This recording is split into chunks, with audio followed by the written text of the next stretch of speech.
¿De qué? Sí. Oye, ¿y tienes el versículo? Porque a lo mejor si lo leemos. A ver, vamos a... Entonces, si se refería a Moisés regresando, ¿se refería exactamente a lo primero o a lo segundo? A los dos. Es que por eso te digo que a lo mejor si leemos el versículo, De acuerdo. lo podemos entender mejor. Vamos a Génesis 2, 24.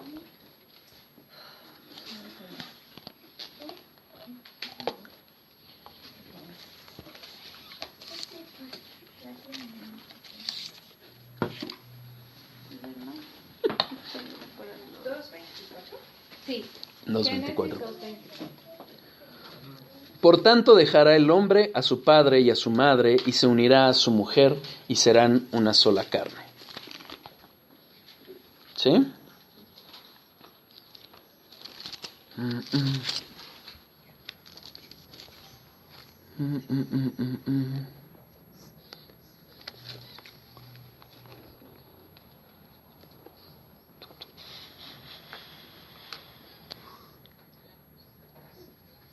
¿Quién escribió Génesis? Es Moisés. Y vamos a Efesios 5:31. Si nosotros vemos desde el 21, habla, someteos unos a otros en el temor de Dios, las casadas estén sujetas, el marido es la cabeza de la mujer, maridos amad a vuestras mujeres, santificarla, purificando, ¿sí? Llegamos al 31. Por esto dejará el hombre a su padre y a su madre, y se unirá a su mujer, y los dos serán una sola carne. ¿Ya vimos que es el mismo? Sí. Vamos al siguiente. Grande es este misterio, mas yo digo que esto respecto de Cristo y de la iglesia. ¿Aplica al matrimonio? Sí. Pero está hablando aquí Pablo de ese matrimonio de Jesucristo con su iglesia. ¿Vale? Imagínate, Moisés cuando lo escribe, pues sí, hombre y mujer, pero no sabía que ya estaba anunciando lo que siglos después vendría. ¿Cómo lo agarraban? ¿Cómo? Como para acá. Sí, para carne nada más, para ¿Sí? matrimonio. Exactamente. nada más. Hoy sigue aplicando, pero hoy sabemos que también aplica a este misterio que ha sido develado. Porque ya reveló. Exacto, porque la revelación de Dios fue progresiva. O sea, tenía doble interpretación, pero... No, interpretación solo una. En ese momento. No, la interpretación es solo una, la aplicación es dos. La Biblia solo tiene una interpretación, una sola. Pero aplica para nuestras vidas y aplicaba para... Pero aplica, y hay que buscar cómo aplica, y para entender cómo aplica hay que entender lo que se está diciendo. ¿Sí? ¿Vamos hasta ahí bien? Entonces, ¿se fijan cómo? Pues es impresionante, ¿no? O sea, finalmente... O sea, tú hablabas de que, como ahorita de que aplica para nuestras vidas, es conforme va entonces moldeando tu corazón, ahorita que me estás diciendo. Lo que pasa es que aplica, siempre ha aplicado. En la misericordia y en la paciencia de Dios nos lo va revelando poco a poco. Sí. Y ya lo hace consciente y nos va transformando. Y no lo dice. A través de la palabra. No hay más. No hay más. Entonces imagínense, fíjense en este detalle, ¿no? O sea, Dios inspira palabras, pero está diciendo más de lo que el propio autor está escribiendo. Yo no sé, digo, sí me va a dar curiosidad preguntarle a Pablo, decir, oye, ¿de verdad sabías todo lo que estabas escribiendo? Porque es impresionante. Ya cuando uno empieza a estudiar, el otro día, ¿te acuerdas? Estaba preparando una clase y nada más me estaba escuchando así de, no pues, es que wow. ¿Por qué? Porque de repente empiezas a ver cómo la Biblia cierra. Es un círculo perfecto. ¿Por qué? Porque hay un solo autor. Entonces, esas palabras hoy las podemos ver, aplicar con esa revelación completa que ya Dios nos ha dado para entender lo que realmente están diciendo. Pero no para agarrar y decir, no, entonces si tú te unes con una prostituta, a pesar de ser cristiano, te van a entrar demonios. No, o sea, hay que ver realmente lo que dice la Biblia. No agarrar y interpretarla, o sea, como queremos. No, tenemos que conocerla. A veces quizás nos puede parecer que desesperamos porque no entendemos todo. O queremos llegar a entender lo que nosotros queremos. También. Y no lo vemos ahí. Exacto. No desesperemos. Dice la palabra de Dios, a quien le falte sabiduría, pídala. Pídala a Dios. ¿De acuerdo? Mateo 24:35, por favor.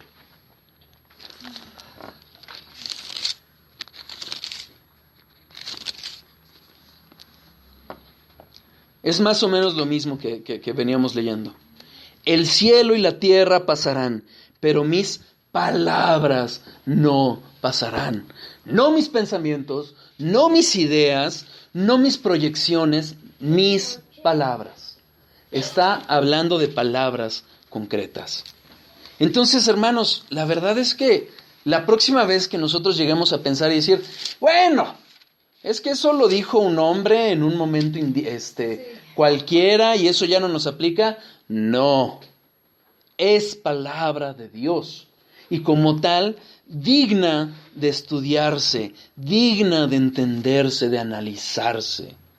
No agarraría dice un autor, si tú encuentras contradicción, no, si tú encuentras algo que no te parece en la Biblia, el problema no está en ti, no está en la Biblia, está en ti. Si, hermanos, y se los digo de verdad, si de repente las cosas no nos empiezan a cuadrar en la Biblia, estudiemos más a fondo. Estudiemos más a fondo, porque cuando veamos y cuando analicemos con mayor profundidad, vamos a empezar a entender y decir, wow, esto no lo pudo escribir un hombre. Con tantos siglos de diferencia, con tanta coincidencia en el mensaje, es imposible que haya sido hombre. ¿De acuerdo? Y antes no era tan fácil pues tener todo recopilado en un librito, o sea, no había imprenta, por ejemplo. Eran rollos. Precisión. Ajá. Eran rollos, exactamente. Exacto. Eso es muy buen apuntamiento. Entonces, Eran rollos. ¿nos damos cuenta también de que los tiempos son exactos de Dios? Porque Sí, claro. El tiempo hizo allá eso, y ahorita sigue trascendiendo esto. Sí. Y que nunca ¿Y pasa. qué hay de estos libros, ¿cómo se les llama? Apócrifos. Ahorita entramos a ello. Es el quinto punto. Ahorita entramos a ese punto, es el punto quinto. Es el canon de las escrituras. No sé, creo que no nos va a dar tiempo de verlo hoy, pero sí lo vamos a tocar, justamente para poder, porque yo sé, a mí me surgió la misma duda. Lo vamos a ver. Pues hay muchas veces. No, bueno. Pero vamos poco a poco, vamos poco a poco. Después de 17 Poco a poco años acabamos que a estuve llegar. metida yo ahí, imagínate, estoy toda... Pero vamos poco a poco. Mira, veámoslo como la gracia de Dios que nos ha sacado de Es ahí. lo que te iba a preguntar también, ¿los tiempos de Dios en nuestras vidas no son exactos, hermano? Sí, Hasta el llamado, ¿no? sí, claro. Así como hoy tengo una Germán, a lo mejor 16 años, a lo mejor el señor que ya tiene 3 meses, 4, un año que llegó, yo que pues también así, son exactos, Sí. no hay falla alguna. No hay falla, Ok. no hay falla. Acuérdate que los jornaleros que llegaron a trabajar nada más una hora, Ujú. recibieron el mismo denario. Ah, ok. ¿Vale? Sí. Ahora, ¿qué versión es la correcta? Si estamos hablando de esta inspiración, de que ni una J ni una tilde han cambiado, entonces, ¿qué versión es la correcta? Mira, todas las que nosotros tenemos, por lo menos salvo que alguien aquí me diga que habla hebreo, griego y arameo, no es mi caso, yo no lo hablo. Las que tenemos son traducciones. Son traducciones, no es la misma palabra que fue, bueno, no es directamente la precisa palabra. Es cierto, hay unas más influenciadas que otras. Si nosotros vemos la iglesia, la Biblia que usan los católicos, está muy influenciada, tanto que tiene unos libros extra. Ya lo veremos la próxima clase, porque yo creo que hoy no vamos a entrar en ello. Pero hay algunos cambios. La Biblia de los testigos de Jehová, por ejemplo, elimina algunos versículos, tergiversa otros, le quita Jesús donde dice Jesús y le pone Jehová. ¿Ahí? Los mormones, por ejemplo, ellos creen que la Biblia no es suficiente. Entonces, ¿qué Biblia? ¿Cuál es la que tenemos que atender? Bueno, tenemos que ver que hay varias traducciones. Algunas traducciones son traducciones literales, es decir,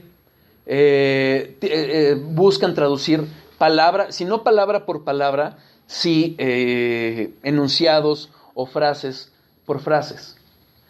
Esas son de las más recomendables. Las que traducen ideas, esas no, porque van a tergiversarlo. Creo que hay una no estoy seguro. Creo que una que hace eso es lenguaje actual. Hay una un comentario que yo leí Ajá. de uno que según escribió Bartimeo o Bernabé, también según era, bueno, que seguía a los apóstoles y que también dice que muchas cosas que según no son ciertas. A eso vamos a entrar, a los libros apócrifos vamos a entrar, pero va a ser hasta la siguiente clase para poder... Es que si no vamos a perder el orden, porque sí, hay libros que son apócrifos. Tenemos que buscar las traducciones que son más literales. Hay incluso, por ejemplo, nosotros tenemos, gracias a Dios, un Nuevo Testamento que viene el texto en griego, la traducción más literal y 2 versiones como lo han traducido, ¿no? Eso te va a ayudar a tener ciertas ideas. La Biblia, la Reina Valera, es una de las traducciones mejor hechas. Se hizo en el siglo XVI, se terminó en el siglo XVII por Casiodoro de Reina y Cipriano de Valera, por eso es Reina Valera. ¿Qué hicieron? Pues obviamente en este movimiento de buscar ya hacer accesible la Biblia, pues fueron a los textos más antiguos a ver qué es lo que realmente está diciendo. ¿Es perfecta la traducción Reina Valera? No, no es perfecta. Incluso ellos tenían ciertas preconcepciones, por ejemplo. Como los católicos le dan mucha importancia a las tradiciones, pues luego ellos quitaron ciertas ideas que hay que atender y que hay que entender lo que realmente es. Entonces, ¿qué hacemos? Por ejemplo, hay otra, la Biblia de las Américas. Yo no la uso, la usan, he visto que la usa una iglesia de sana doctrina, es buena traducción. Hay una nueva que es Biblia textual, que todavía no la terminan hasta donde yo sé, que también es buena Biblia. En inglés, por ejemplo, es la King James. Pero entonces, ¿qué hacemos nosotros? Nosotros lo que debemos de hacer, si nosotros vemos, por ejemplo, una palabra que dice que queremos saber qué significado tiene, pues no vayamos a lo que significa en español. A la Real Academia. A la Real Academia, no, porque esa es la traducción. Hay que ir a la palabra hebrea, griega o incluso aramea de la que se trata. ¿Por qué? Porque entonces vamos a saber de las traducciones posibles conforme al texto cuál es la que aplica. Nos habla muy bien. Sí. Sí. Es lo que tenemos que hacer. O sea, obviamente, si nos vamos por palabra, un sermón no lo vamos a acabar en un año, ¿no? Sí. Pero, ¿por qué? Porque precisamente nos basamos en una traducción confiable. Pero ya entender y entrar al fondo, busquemos qué significa, qué paralelo tiene, qué es lo que nos está diciendo en concreto esa palabra. Si la tradujo de esa forma, ¿por qué la tradujo de esa forma? ¿Por qué no lo tradujo de otra forma? Y si hay una mejor traducción. ¿Sí me explico? Entonces, ¿cuál es la palabra inspirada? Pues la que inspiró Dios, y la inspiró en hebreo, en arameo y en griego. ¿Sí? Ya en la próxima clase vamos a entender esto del griego, por ejemplo, la Septuaginta, vamos a tocar ese tema, para entender cómo es que hoy tenemos la Biblia que hoy tenemos en nuestras manos. ¿De acuerdo? Pero esa es la idea. Tenemos que nosotros entender que esto es palabra inspirada por Dios y atendamos a la palabra inspirada por Dios. ¿De acuerdo? Y que no ha pasado de moda, que no es una cuestión cultural, no es una cuestión de, eso aplicaba hace siglos y en otra cultura. No, si Dios se decidió revelar en cierta forma, en cierto momento, a través de sus palabras, a una cultura, entendamos lo que dijo y entonces ya podremos aplicarla nosotros, después de todo un proceso, pero entendamos qué es lo que dijo Dios primero. Porque él sabía, ¿no? Los tiempos cómo iban a estar, o sea... Exacto, esa es una muy buena. ¿Y al tener esa sabiduría sí disipa todas nuestras dudas? Sí, con el tiempo. Y con el tiempo y con el estudio. Algo que es muy bueno pedirle a Dios en oraciones, Señor, dame esa hambre, esa sed de tu palabra, porque también esa viene de Dios. En el ejemplo que dice Edith, sí, cierto, ese me acordé. De las mujeres. O sea, hermanos, Dios es soberano. Dios es Dios. Dice primera